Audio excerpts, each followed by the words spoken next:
네, 오늘 하나님의 말씀 같이 보도록 하겠습니다. 오늘 하나님의 말씀은요, 고린도전서 15장 1절부터 10절까지 있는 말씀입니다. 다 같이 일어나셔서 우리 한 목소리로 같이 읽도록 하겠습니다. 다 같이 읽습니다. 형제 자매 여러분, 내가 여러분에게 전한 복음을 일깨워 드립니다. 여러분은 그 복음을 전해 받았으며 또한 그 안에 서 있습니다. 내가 여러분에게 복음으로 전해드린 말씀을 헛되이 믿지 않고 그것을 굳게 잡고 있으면 그 복음을 통하여 여러분도 구원을 얻을 것입니다. 나도 전해받은 중요한 것을 여러분에게 전해드렸습니다. 그것은 곧 그리스도께서 성경대로 우리 죄를 위하여 죽으셨다는 것과 무덤에서 묻히셨다는 것과 성경대로 사흘 만에 살아나셨다는 것과 게바에게 나타나시고 다음에 12제자에게 나타나셨다고 하는 것입니다. 그 후에 그리스도께서는 한 번에 500명이 넘는 형제 자매들에게 나타나셨는데 그 가운데 더러는 세상을 떠났지만 대다수는 지금도 살아 있습니다. 다음에 야고보에게 나타나시고 그 다음에 모든 사도들에게 나타나셨습니다. 그런데 맨 나중에 다리 차지 못하여 난 자와 같은 나에게도 나타나셨습니다. 나는 사도들 가운데서 가장 작은 사도입니다. 나는 사도라고 불릴 만한 자격도 없습니다. 그것은 내가 하나님의 교회를 박해했기 때문입니다. 그러나 나는 하나님의 은혜로 오늘의 내가 되었습니다. 나에게 베풀어 주신 하나님의 은혜는 헛되지 않습니다. 나는 사도들 가운데 어느 누구보다도 더 열심히 일하였습니다. 그러나 이렇게 한 것은 내가 아니라 나와 함께 하신 하나님의 은혜입니다. 아멘. 자, 이 시간에 앉으면서 3명 이상에게 하늘복 빌어드리겠습니다. 하늘복 많이 받으세요. 하늘복 많이 받으세요. 하늘복 많이 받으세요.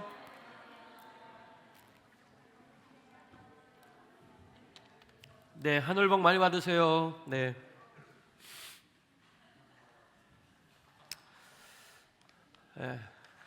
할렐루야. 예. 제가 지금 목이 조금 이게 목소리가 좀 그렇죠? 예, 약간 지금 제가 코맹맹 소리가 나가지고 네, 은혜는 받았는데 감기까지 받았어요. 예. 네, 아무튼 예, 뭐 조만간 낫겠죠, 뭐. 네, 뭐 걱정 안 합니다. 네. 자, 오늘은 고린도전서 15장 1절부터 10절까지 있는 말씀을 가지고 은혜로 사는 그리스도인이라는 제목으로 함께 말씀을 나누도록 하겠습니다.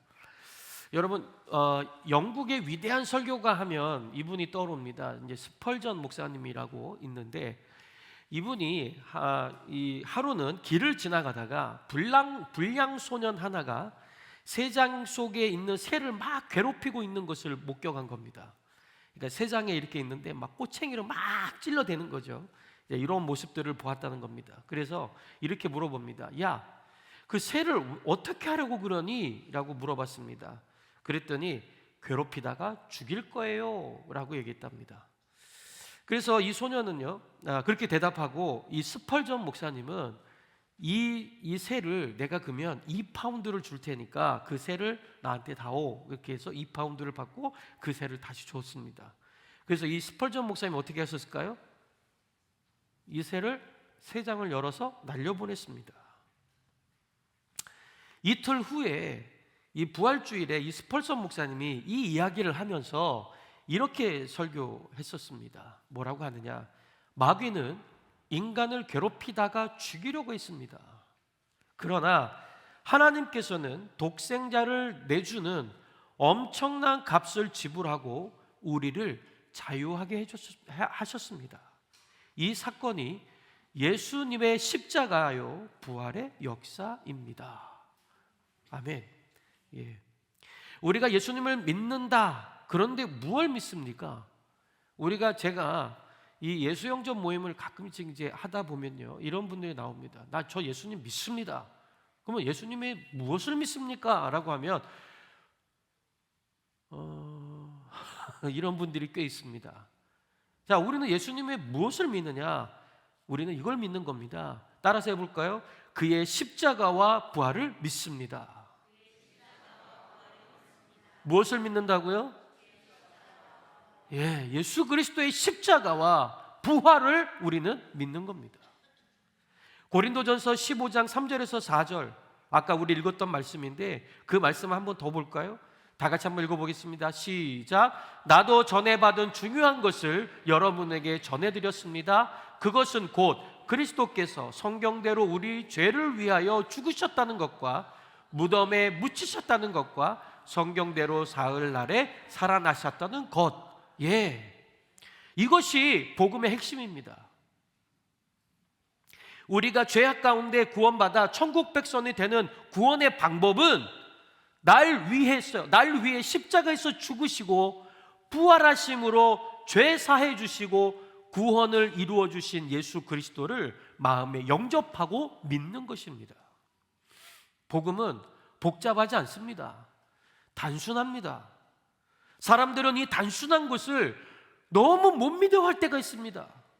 그래서 뭔가를 거기다가 첨가하려고 하는 것이죠. 그러나 아무것도 첨가할 필요가 없습니다. 왜냐하면 이것이 완전한 복음이기 때문입니다. 주 예수를 믿어라. 사도행전 16장 31절에 보면 이렇게 나와 있습니다.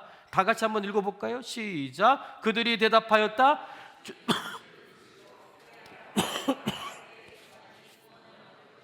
아멘. 자, 여기 뭐라고 그랬습니까? 주 예수를 믿으십시오. 그리하면 그대의 집과 집안이 구원을 얻을 것이다. 단순합니다. 바로 십자가와 부활을 믿는 것입니다. 이것이 기독교의 두 기둥입니다. 마귀는 이 예수의 부활을 공격하여 이 기독교를 넘어뜨리려고 하지만 부활은 확실한 역사적 사실입니다. 오늘 이 사도 바울은 오늘 본문 5절에서 7절까지 보면 부활의 목격자, 그 다음에 증인을 열거하고 있습니다. 자, 거기에 보면 500여 명이 넘는 많은 부활의 증인들도 있다고 그 말씀에 나와 있지요. 자, 그래서 이어서 사도 바울은 8절에서 그의 십자가에서 죽으시고 부활하신 예수님께서 마침내 자신에게도 나타나셨다라고 말씀하고 있습니다. 그래서 거기에 뭐라고 되어 있냐면 말씀에 맨 나중에 다리 차지 못하여 난 자와 같은 나에게도 나타나셨습니다라고 말씀하고 있습니다. 그러면 이것은 분명히 바울이 다메섹에 있는 기독교인을 잡아 죽이려고 하는 그 길을 가다가 부활하신 예수님이 나타나신 사건을 지칭하는 거거든요. 자, 이 한 가지 사건으로 인해 바울은 완전히 180도 변해버립니다. 예수님을 믿는 자들, 교회의 박해자가 복음 전도자가 되어버린 것입니다. 인생이 완전히 달라진 겁니다. 이것이야말로 인생 최대의 놀라운 사건 아닙니까? 이렇게 바울이 하나님의 사람이 되고 사도가 되고 성경 저자가 된 것은 예수님을 만난 이 사건에서부터가 시작되는 겁니다. 부활하신 주님께서 바울을 만나 주실 때에 그 만남 때문에 바울의 모든 인생의 문제가 다 해결되어 버렸습니다. 이 부활하신 주님과의 만남 때문에 자신의 인생이 완전히 달라졌다는 것을 사도 바울은 고백하고 있는 것입니다. 여러분, 어떤 약이 효과가 있다는 것을 증명하려고 할 때 가장 강력한 증거가 무엇이겠습니까? 여러분, 그냥 약이 개발됐다고 짠 하고 나오는 줄 아십니까? 절대 아니죠. 그렇죠? 무엇을 거치죠? 임상 실험을 거칩니다. 자, 그러니까 임상 훈련이라는 게 있는데 그 약을 병을 앓고 있는 사람에게 투여해 보는 겁니다. 그런데 효과가 나타나면 그것처럼 약효를 증명할 수 있는 게 없죠. 그래서 사도 바울은 지금 예수 그리스도의 부활이 역사적으로 확실하다라고 하는 증거를 남기기 위해서 마지막 카드로 자기 자신을 제시하고 있는 겁니다. 야, 봐라. 다른 사람들, 500명, 이런 사람들 다 봤잖아. 그런데 마지막에 내가 부활하신 예수님을 만나고 나니까 내가 예전에 어떤 사람이었는가? 나는 예수님을 잡아 죽이려고 했던 그러한 사람들 아니었나? 그런데 나는 그렇게 했던 사람인데 이제는 예수를 전하는 사람이 되지 않았는가? 이것처럼 확실한 증거가 어디 있겠습니까? 저와 여러분도 그 부활의 증인입니다. 아멘입니까? 여러분들을 보면 다른 사람들이 당신을 보면 진짜 하나님이 살아계신다는 것을 알 수 있을 것 같아요 라고 고백을 들어본 적이 있으십니까? 우리는 그런 고백을 들을 수 있어야 된다고 말씀하고 있는 겁니다.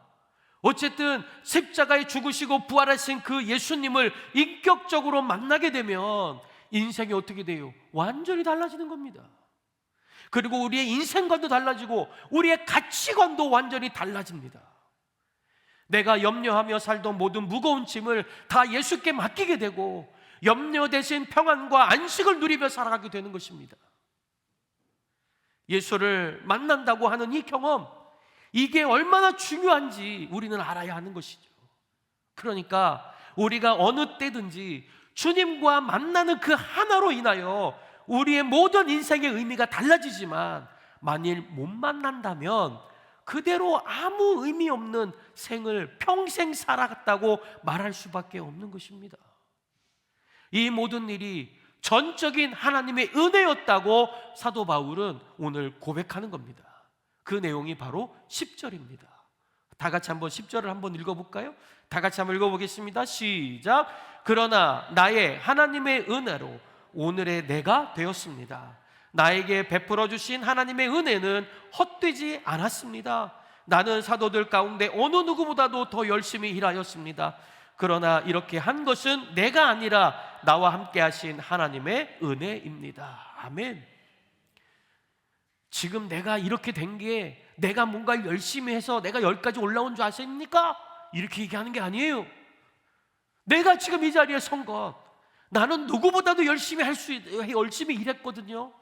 난 누구보다도 열심을 다해서 주님을 섬겼거든요.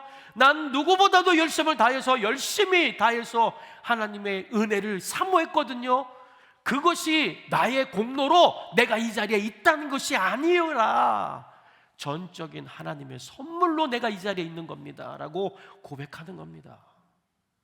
결국 이 안에 나 같은 사람도 이렇게 변화를 주시는데 하물며 여러분들에게 은혜를 안 주시겠습니까? 이것이 바울이 우리에게 하나님을 통해서, 하나님께서 바울을 통해서 이야기하시는 내용입니다. 자, 여기서 제가 묻겠습니다. 혹시 난 예수 믿는 사람들 잡아 죽이겠노라고 죽인 사람 있습니까? 에? 없죠? 있어요? 난 저 예수 믿어갖고 아주 그냥 내가 철저히 죽여버려야 되겠다, 그런 사람 있습니까? 없죠? 바울과 같은 사람도 변했다면 여러분들 안 변하겠습니까? 내가 안 변하겠습니까?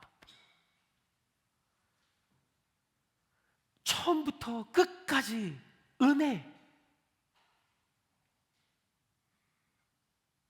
사도 바울에게 있어서 그렇다면 무엇이 하나님의 전적인 은혜였냐? 이것이 굉장히 중요한 내용 아닙니까? 자, 그러면 사도 바울이 얘기하는 하나님의 은혜는 도대체 무엇인가? 라고 하는 것을 오늘 나눠보도록 하겠습니다. 첫 번째는요, 이겁니다. 한번 따라서 해볼까요? 하나님의 전적인 은혜는 부활하신 주님을 만나 구원받은 것입니다. 할렐루야, 할렐루야. 이게 은혜라는 거예요. 8절에 보면 맨 나중에 다리 차지 못하여 난 자와 같은 나에게도 나타나셨습니다 라고 얘기하고 있거든요. 사도 바울에게 있어서 하나님의 전적인 은혜의 시작은 부활하신 주님이 나타나심으로 시작되었습니다. 사도 바울이 자기 자신을 생각해 보는 거예요. 내가 구원받을 만한 자였던가? 전혀 그렇지 않았죠. 하나님의 교회를 회방하고 박해했던 자신이었습니다. 스데반 집사를 돌로 쳐 죽일 때에 증인의 옷을 맡아서 살인을 주도했던 사람이 바로 이 사도 바울이었습니다. 예루살렘 교회의 교인들을 잡아 옥에 가두던 장본인이었습니다. 그리고 다메섹에서 교회가 세워졌다는 소식을 듣고는 그곳의 교인들을 잡아서 옥에 가두고 죽이려고 공회의 영장을 받아서 기세등등하게 추격하던 자였습니다. 앞에 5절에서 7절까지 나열한 사람들은요, 그래도 예수님에 대해서 호의적인 사람들이었습니다. 그렇지만 바울은 그들과는 완전히 달랐습니다. 예수님을 보고 싶어 하지도 않았고 그의 환상을 구하지도 않았습니다. 그들보다 늦게 왔고 원하지도 않았던 바울에게 부활하신 예수님의 주권적으로 찾아와서 이 바울을 구원하셨던 것입니다. 그들은 똑같이 십자가와 부활의 부활의 주님을 증거했습니다. 여러분 15장 11절에 보시면 이렇게 나와 있습니다. 제가 읽어드릴게요. 그러므로 나나 그들이나 할 것 없이 우리는 이렇게 전파하고 있으며 여러분은 이렇게 믿었습니다. 아멘. 자, 그렇다면 만일 하나님의 은혜가 아니었다면 어떻게 되었을까요? 하나님의 은혜가 아니었다면 이렇게 얘기했을 겁니다. 나는 다메섹 도상에서 벼락 맞아 죽었어야 했을 것이다. 아마 이미 지옥으로 떨어져야 할 것이다. 영원히 죽을 수밖에 없었던 것이다. 그런데 오직 은혜로 지금 나는 살아있다.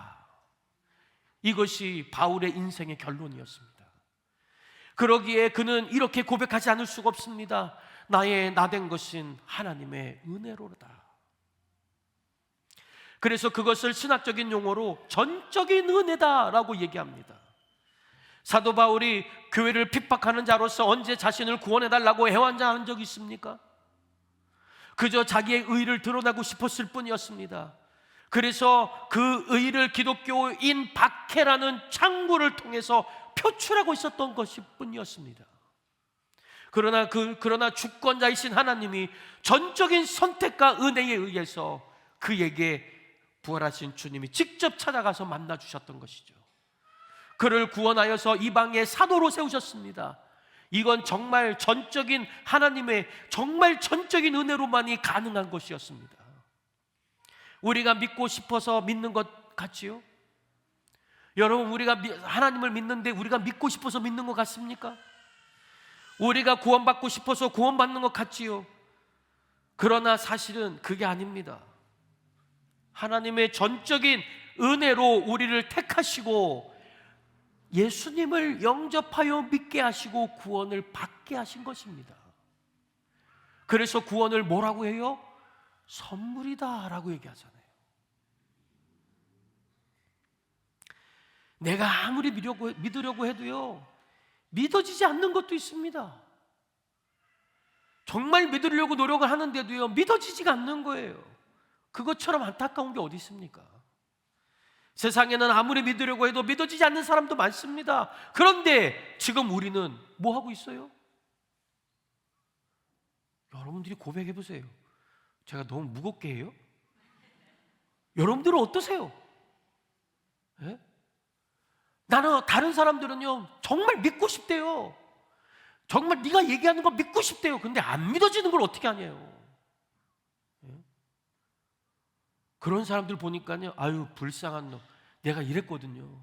근데 나중에 생각해 보니까 하나님이 저에게 말씀하시는 거예요. 뭐라고요? 야, 저 사람은 그렇게까지 몇십 년 동안 복음을 들었는데도 불구하고 못 깨닫는데 너는 지금 어떻게 하고 있냐? 그렇구나. 저 사람은 10년, 20년, 30년, 40년 지났는데도 이게 믿음이 믿어지지가 않는 그 믿음이 나에게는 이렇게 너무 쉽게 들어왔구나 라고 하는 생각에 내가 지금 하나님 믿는 것이 뭐다? 기적이다. 그걸 감사로 여기니까 이게 은혜인 거예요. 여러분, 우리가 살고 있는 이 시대에도 아닌 2000년 전에도요, 우리나라 사람도 아닌 이스라엘 사람 예수가 그것도 오래 산 것도 아니고요, 공생의 꼴랑 3년 3년 동안 살다가 그가 십자가에 못 박혀 죽은 것, 나의 죄 때문에 대신해서 죽은 대속의 죽음이라는 것을, 예수가 부활한 것이 나도 함께 부활하여 하나님을 위하여 선과 의를 위하여 살라고 하셨다는 것을 여러분들은 지금 의심도 안 하고 믿고 있잖아요. 그렇지 않으세요? 내가 이것을 의심도 안 하고 지금 믿고, 내가 이 자리에서 하나님을 찬양하고 있고, 내가 이곳에서 하나님께 예배하고 있는 나를 보란 말이에요. 이게 은혜가 아니고서 무슨 은혜겠습니까? 여러분 혹시 여기 하늘 보좌 우편에 앉아 계신 하나님을 본 적 있습니까? 여러분들 부활하신 예수님을 본 적 있습니까? 저도 아직 못 봤어요. 지난번에 이원주 선교사님도 오셔가지고 여기서 얘기하시잖아요. 뭐 천국과 지옥을 갔는데, 네, 예전에 한번 이렇게 들어보니까요, 만나서 얘기해 보니까 누가 나타나셨는데 느낌상 예수님 같대로요. 느낌상 예수님 같대로. 왜 본 적이 없는 거예요? 여러분들, 우리가 하나님 나라에 갔는데 딱 보자마자 예수님하고 우리가 알아볼 것 같아요? 먼저 주님이 우리를 알아보시고 튀어나오시겠죠. 우린 못 알아봐요. 그럼에도 불구하고 그분이 지금 나와 함께 계셔서 내가 하나님의 자녀가 됐다는 것을 믿고 있는 이 자체가, 이게 믿어질 내용이냐는 거예요. 이게. 그것도 우리나라 사람도 아니요, 이스라엘 사람이야. 나랑 이스라엘과 무슨 관계가 있다고. 여러분, 이스라엘에서 전쟁 터지면 뭐 그러면 안 되는데 이런 막 조바심이 막 납니까? 실제로는 안 그렇잖아요. 우리는 이스라엘과 아무런 관계가 없는데 거기서 태어난 사람이 예수래. 그것이 우리를 구원할 자래. 그것이 어떻게 믿어지냐는 말이에요. 어느 유대인들의 말이 이렇다는 거예요. 아니, 2000년 전에 잠시 살다 간 예수, 그것도 십자가에서 죽은 예수가 어떻게 나와 상관이 있고 구세주가 된다는 말이냐. 도저히 믿을 수 없는 이 복음의 진리를 지금 우리는 믿고 있다는 거예요. 더 웃긴 거는 이 전 세계 인구가 70억 명이거든요. 70억 명 중에 22억 명이 이 예수님을 믿고 있다는 거예요. 이런 사실이 놀랍지 않으세요? 이건 전적인 하나님의 은혜가 아니고서는 설명하려고 해야 할 수가 없는 부분입니다. 이건 기적 중에 큰 기적이라고 말할 수 있는 것이죠. 그런 거로 누구에게든지 바로 이 믿음의 순간이 있어야 된다는 것입니다. 주님을 만나는 그 순간, 예수님을 내 인생과 인격에 영접하는 그 순간, 외적으로는 아무런 변화가 없고 달라진 것은 없을지 모르겠지만 그 영혼 중심에, 내 생애의 중심에서 변화가 이루어지는 것입니다. 그것은 목적의 변화이고 생명적인 변화이고 가치의 변화요, 세계관의 변화요, 그의 우주관의 변화가 되는 것입니다. 그래서 그가 예수를 위한 사람이 되는 것입니다. 모든 것을 하더라도 하나님을 위하여 하는 사람이 되는 것이에요. 내가 밥을 먹어도 하나님의 영광을 위하여, 내가 일을 해도 하나님의 영광을 위하여 하는 것이 그러한 사람이 되는 거예요. 예전에는 돈 벌기 위하여 열심히 일했다면 예수님을 믿고 난 다음부터는 하나님의 영광을 위하여 내가 이 모든 일을 다 합니다.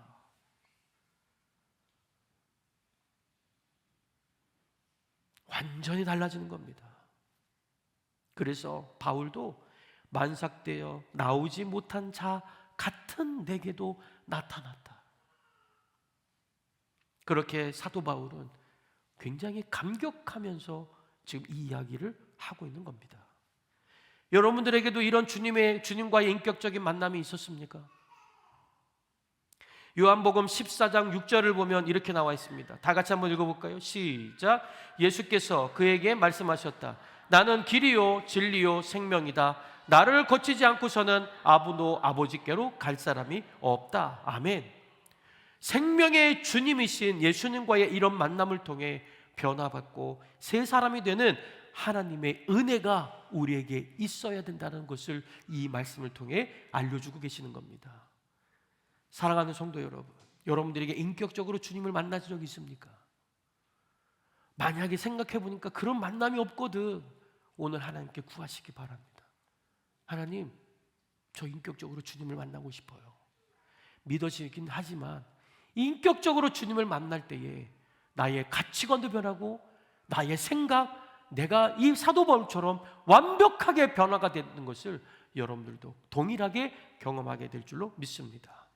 자, 두 번째에 하나님의 전적인 은혜는 이겁니다. 다 같이 한번 읽어봅시다. 시작. 하나님의 전적인 은혜는 모든 것을 은혜로 받아들이게 된 것입니다. 자, 구원받은 것도 은혜지만 내가 누리는 것도 모든 것도 다 은혜다라고 고백하는 겁니다. 배우자와 자녀를 주신 것도 은혜입니다. 아멘입니까? 일과 직업과 사업을 주신 것도 은혜입니다.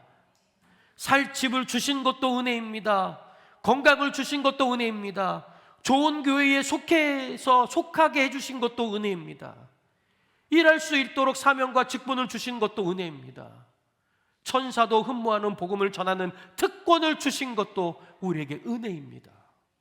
일할 좋은 목장과 목자 목녀를 또 목원들을 만나게 해주신 것도 무엇입니까? 하나님의 은혜입니다. 때로는 내가 속한 공동체에 내가 기대하지 않은 어려운 사람들도 만나게 되고 또 어려운 상황도 만나게 되는 것이죠. 그러나 이 모든 것이 하나님께서 나를 훈련하고 단련시켜서 아름다운 그릇을 만들어가고 있는 과정이라고 생각하셔야 됩니다. 그러기에 그것도 은혜가 되는 것입니다. 하나님께서 나를 아직 놓지 않고 있다는 그 사랑의 증거이기 때문입니다. 행복한 부부는요, 항상 이런 귀한 아내가 또 남편이 나 같은 사람을 만나서 고생이 많구나, 얼마나 감사한지 내가 더 잘해줘야 될 텐데 이러고 살지만, 불행한 부부는 언제나 이렇게 얘기합니다. 에이, 어쩌다 저런 왼수를 만나서 이렇게 개고생을 하고 있느냐, 왜 저렇게 미운 짓만 골라서 하지, 아주 하는 짓이 그냥 똑같이 아우, 이런 말을 하는 거예요. 은혜를 은혜인 줄 모르고 사는 사람처럼 불쌍한 사람은 없는 것입니다. 모든 것이 은혜인 줄 아는 것, 그것조차도 하나님의 은혜입니다. 사실 사도 바울은요, 육신적으로는 가말리엘 문화생으로서 율법에 굉장히 능통한 율법학자입니다. 양반 지파인 베냐민 지파의 사람이었고 공부를 많이 한 로마 시민이었습니다.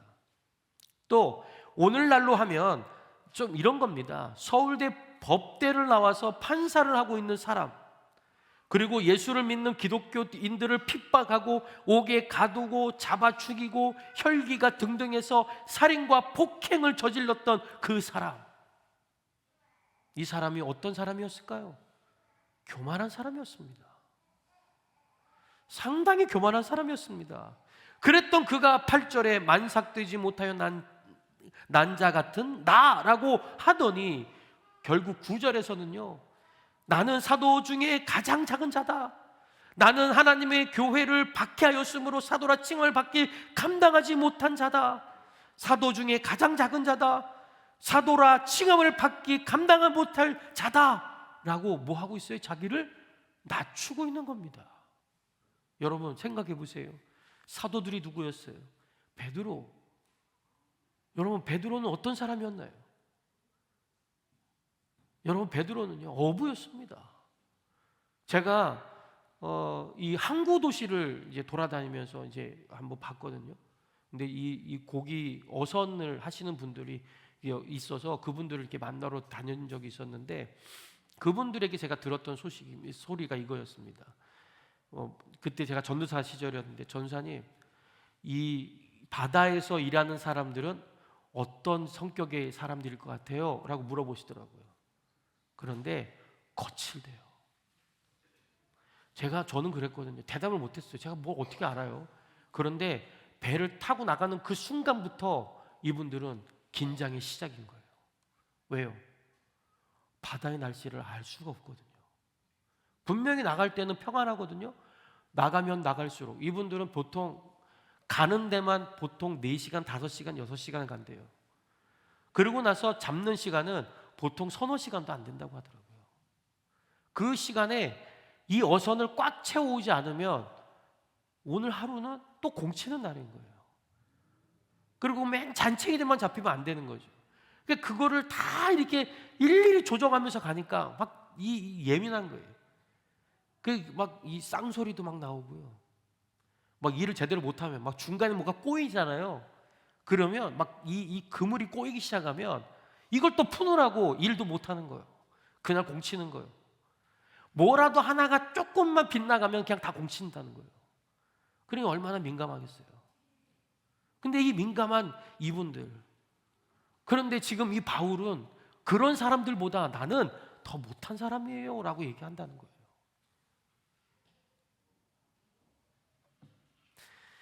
여러분, 기독교를 핍박하고 자기 자신만 의로운 줄 알고 교만했던 이 바울, 부활하신 예수님을 만나자마자 변화되었습니다.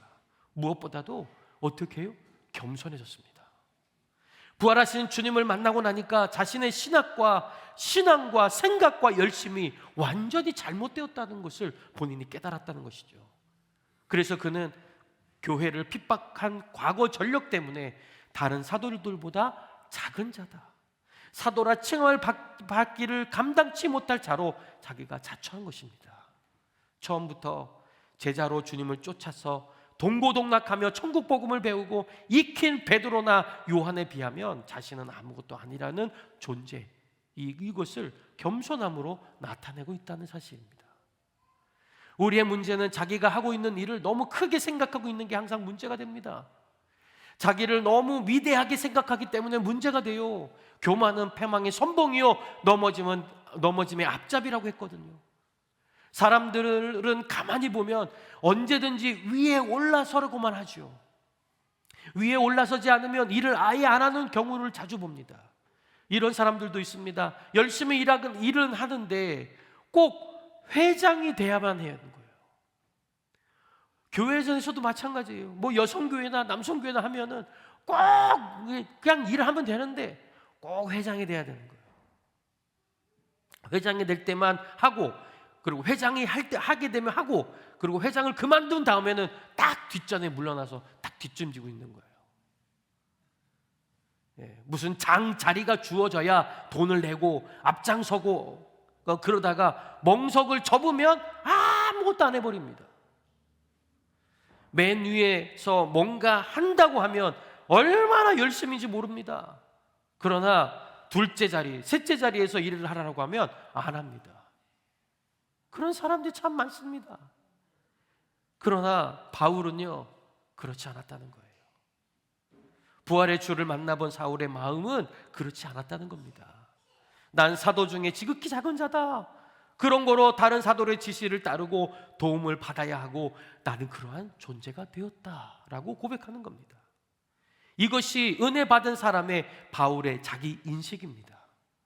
사도 바울처럼 자신의 존재와 인격과 조건 모두가 하나님의 은혜로 주어진 줄을 아는 것, 그것이 바로 하나님의 은혜임을 여러분 믿으시고 그 은혜가 여러분들의 있기를 주의 이름으로 축원합니다. 세 번째는요, 다른 사도보다, 다 같이 한번 읽어볼까요? 다 같이 시작. 하나님의 전적인 은혜는 다른 사도보다 더 많이 사역한 것입니다. 여러분, 그 내용은 아까도 우리 읽었던 10절에 나와 있습니다. 사실 기독교 역사에서 사도 바울처럼 주님에게 온전히 붙잡혀 귀하게 쓰임받은 사람도 없습니다. 사도 바울은 기독교 역사에서 예수님 다음으로 가장 중요한 존재라고 볼 수가 있는 거죠. 초대교회 때 예수의 천국 복음을 아시아와 유럽에 복음을 전한 장본인이 바로 바울이고, 그리고 신약성경에서도 로마서에서 빌레몬서까지 총 13권을 쓴 성경 저자이기도 합니다. 그런데도 사도 바울은요, 자기 자신이 사도 중에 가장 작은 자다고 얘기하고 있는 겁니다. 그러나 거기에만 머무르지 않습니다. 사도들도 제일 작지만 수고는 더 많이 했다고 고백하고 있습니다. 정말 바울 사도는 어느 사도보다도 더 수고를 많이 했던 것이죠. 사도행전과 그의 서신서에 그의 활동을 보면 알 수 있고요, 그의 고백을 들어보면 우리는 알 수 있습니다. 복음 전도와 하나님의 나라를 위해 고생이란 그 고생은 다 했지만 결국에는 사람들 중에 은혜 이 말은 많이 하면서 또 은혜에 기대어 가지 못하는 사람들도 우리가 많이 있잖아요. 그런데 이 바울은요, 그렇게까지 자기를 희생하고 자기를 그렇게 낮아지게 해놓고 그 모든 것이 다 은혜라고 고백하는 이 모습, 우리가 은혜 막 말은 많이 하지만 정작 우리는 어떻게 해요? 예? 내가 해야 할 일을 하지 않고 있는 사람들이 너무 많잖아요. 그러나 바울은 그렇게 하지 않았습니다. 정말 은혜를 아는 사람은 은혜를 갚는 사람 아니겠습니까? 부모님의 은혜를 아는 자식은 부모를 어떻게 합니까? 폭행합니까? 어머님 감사합니다. 한 대 맞으시지요. 자녀가 그렇게 때립니까? 아니잖아요. 정말 부모님의 은혜를 아는 자식은 부모를 공경하고 효도합니다. 하나님의 은혜를 아는 사람은 그분의 뜻과 심정을 살펴서 순종하며 살기 마련입니다. 이게 은혜를 아는 사람의 태도입니다. 그러나 그럼에도 불구하고 그렇게 열심히 수고한 것조차 자신이 한 것이 아니라 하나님의 전적인 은혜다라고 사도 바울은 고백하고 있는 것입니다. 이만큼 큰일을 했습니다. 그게 큰일이라는 것을 인정해야 되는 거죠. 작은 일이 아니었습니다. 위대한 일을 했습니다. 그런데 나는 작아요. 그런 거로 이게 어떻게 가능한 일입니까? 나는 정말 열심히 했고 정말 큰 일을 많이 했는데 어떻게 이건 나는 작다고 고백할 수 있냐는 거예요. 이것은 전적인 하나님의 은혜로 된 일이다. 그것을 인정한 겁니다. 내가 지금 이 자리에서 나는 열심히, 정말 내가 이렇게까지 열심히 했잖아요. 그런데 그것이 하나님의 은혜였다는 거예요. 그래서 사도 바울은 위대하다고 우리가 이야기하고 있는 겁니다. 꼭 형통해야 은혜라고 생각하는 것은 편협한 생각입니다. 복음 때문에 어려움을 겪고 순교를 당한다고 하는 것도 은혜입니다. 사도 바울도 지금 그렇게 이야기하고 있는 것입니다. 바울이 지금 자기 사역에서 잘 되고 성공하고 영광스러운 것, 그것만을 생각하고 이야기하는 게 결코 아니다라고 하는 것입니다. 여러분들이 잘 아시는 대로 바울에게는 육체적 가시, 사탄의 사자가 있었잖아요. 거기에 대해서 사도 바울은 말합니다. 그것도 내게 주신 은혜입니다. 항상 나를 찌르는 것입니다. 그리고 그래서 겸손하게 나를 하기 위해서 그런 것들이 있는 건데 이것도 은혜다라고 고백하고 있는 거예요. 사도 바울은 복음을 위해 수많은 고난을 당했잖아요. 그것도 하나님의 은혜라고 고백하는 겁니다. 골로새서 1장 24절에 이런 말씀이 있습니다. 다 같이 한번 읽어볼까요? 시작. 이제 나는 여러분을 위하여 고난 받는 것을 기쁘게 여기고 있으며 그리스도의 남은 고난을 그분의 몸 곧 교회를 위하여 내 육신으로 채워가고 있습니다. 아멘. 이게 일관적인 사도 바울의 고백입니다. 오늘날 그리스도인들은 바로 이런 은혜로 사는 사람들입니다. 부활하신 주님을 만난 은혜로 사는 것이고 나의 환경, 처지, 내가 가지고 있는 모든 것들, 지금 내 주변에서 일어나고 있는 모든 것이 하나님께서 나에게 주신 은혜다.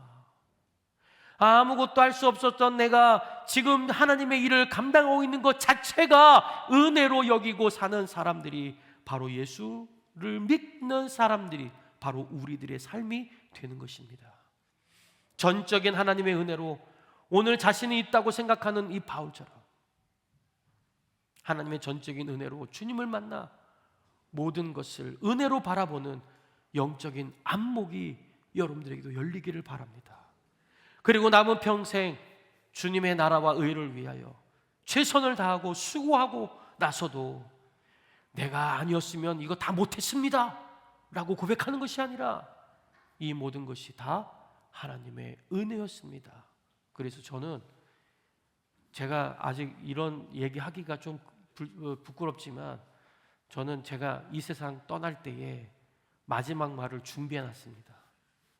그 마지막 말이 무엇인지 아십니까? 이 모든 것이 하나님의 은혜였다. 이 은혜를 너희들도 누렸으면 좋겠다. 이 말을 하고 내가 이 세상 떠나도록 인도해 달라고 제가 30대부터 기도하고 있습니다. 내가 어떻게 죽을지 모르잖아요. 말 한마디 못하고 죽을 수도 있습니다.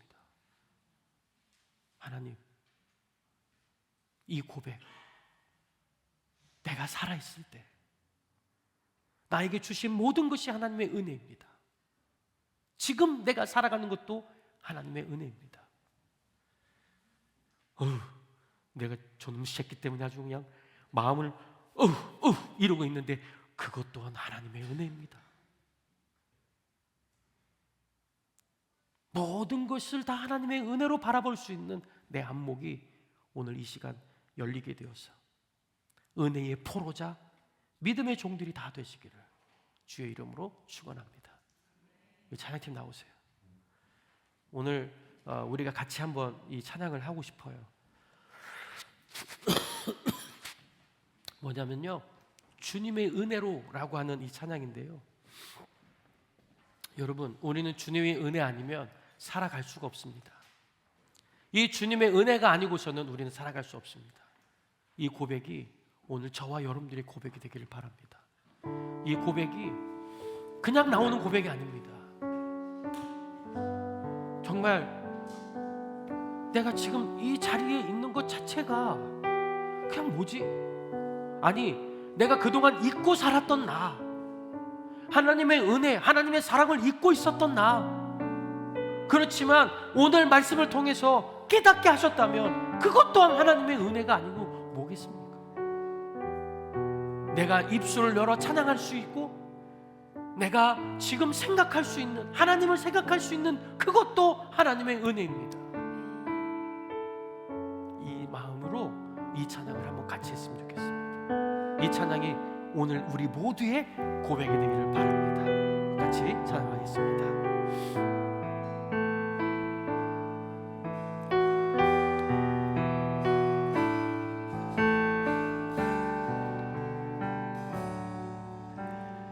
오직 주의 은혜로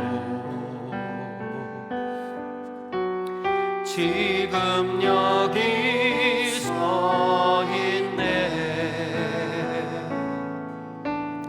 한없는 경배, 한없는 찬양, 내 영혼 예배 드리네.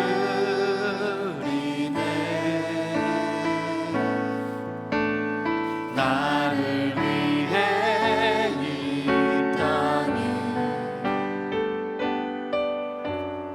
오신 주의 은혜, 십자가 고통 이기신 주님, 그 은혜 어찌 잊으리. 주네 날 채우시네. 주네 보게 하시네.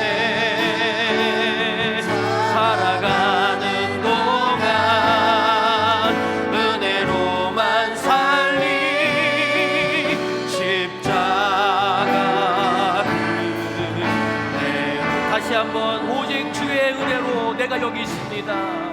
오직 주의 은혜로. 여러분들의 고백이 되길 바랍니다. 지금 여기 서 있네.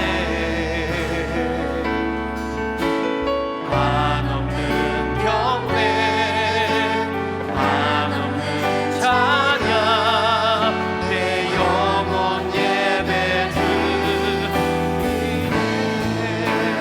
나를 위해 이 땅에, 나를 위해 이 땅 오신 주의 은혜, 십자가 고통 이기신 주님, 그 은혜 어찌 잊으리. 주의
다 같이 침묵 가운데 기도하겠습니다.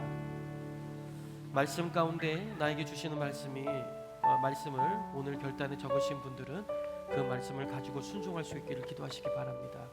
아직 그렇게 하지 못하고 오늘 결단에 빈 공간으로 있는 분들은 1분 동안 침묵 기도 시간을 드릴 테니까 오늘 들은 말씀을 생각하시면서 하나님께서 나에게 주신 음성이 무엇인가 한번 들어보시기 바랍니다.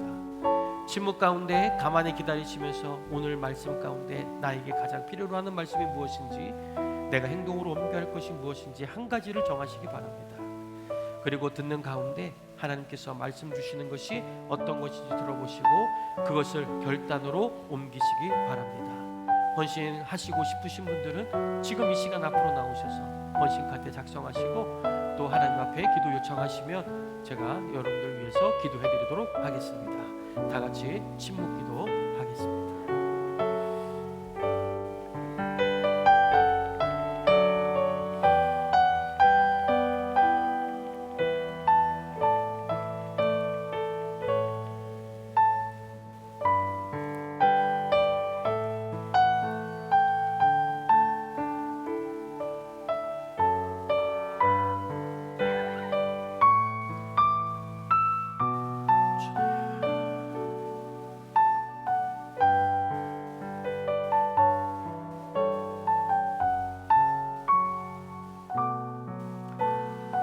하나님, 우리에게 귀한 시간 주셔서 깨닫게 하심을 감사드립니다.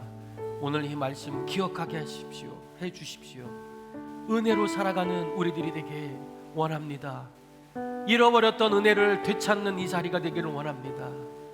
예수 그리스도께서 우리를 위해 십자가에 죽으시고 부활하신 그 은혜 다시 회복되어 구원의 감격과 기쁨으로 살아가는 우리 성서 침례교회 성도들이 되도록 인도하여 주시옵소서.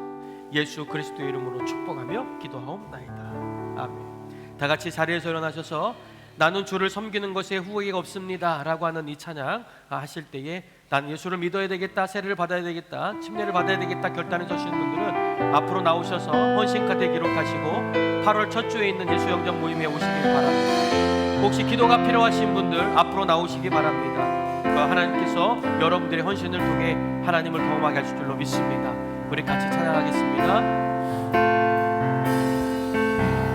나의 평생에 가장 복된 일은 내가 예수님을 만난 것이라. 나의 평생에 가장 잘한 일은 내가 예수님을 주로 섬긴 것이라. 이 세상 살 동안 내가 걷는 길이 때로 험하여서 넘어질 때도 주의 강한 손이 나를 붙드시니 나는 예수님만 주로 섬기며 살리. 아멘. 나는 주를 섬기는 것에 후회가 없습니다. 내가 걸어온 모든 시간 다 주의 은혜니 내가 걸어갈 모든 날도 주만 섬기며 살리. 오직 예수 이름 부르며 살아가리라. 이것이 나의 간증이요 이것이 나의 찬송일세. 나 사는 동안 끊임없이 주를 찬송하리로다. 이제 평안한 마음으로 세상에 돌아가십시오. 선한 일에 용기를 가지시며 악을 악으로 갚지 마십시오. 항상 연약한 자를 도우시며 병든 자를 찾아보시며 곤란당하는 이웃을 위로하십시오. 모든 사람을 존경하시며 주님께 봉사하고 주님을 사랑하십시오. 모든 일을 믿음과 사랑으로 행하시며 어떠한 일에도 소망을 포기하지 마십시오. 그리고 거룩하신 성령께 순종하여 기쁨과 감사의 생활을 해나가십시오. 우리 하나님 아버지는 여러분들을 항상 도와주실 것입니다. 지금은 인간의 몸으로 이 세상에 오셔서 십자가에서 돌아가시고 부활하시어 하늘과 땅의 모든 권세를 가지시고 우리 인생의 주인이 되어주시는 우리 주 예수 그리스도의 은혜와 그리스도로 인하여 죄인된 우리를 죄 없다고 인정하여 주시고 우리들의 약점과 문제점을 아시면서도 우리를 일꾼 삼아 주신 하나님 아버지의 크신 사랑하심과 우리 안에 계시어 하나님의 크심을 보게 하시고 우리의 작업을 보게 하시고 우리를 낮아지게 하시어 하나님의 은혜를 체험케 하시는 성령님의 감화감동 교통하심이 오늘 예배를 마치고 돌아가는 모든 분들에게 지금부터 다시 만날 때까지 함께 있을지어다. 아멘. 아멘.